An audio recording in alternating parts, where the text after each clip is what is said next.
My name is Prince Chalmer Magpal. How old are you? I'm 20 years old. Where do you live? I live in Malibay, Pasig City.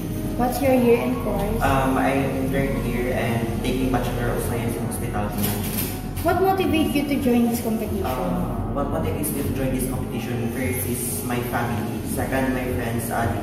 They push me to get out of my comfort zone, and the one of the reasons why I joined this competition is I want to show my talent to all the patients and also to inspire them also.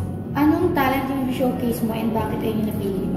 I choose dance because before talaga, way back elementary days, I dance na talaga, and up until now, na-pasnayin ko na siya, and through dance din na release din yung stress ko.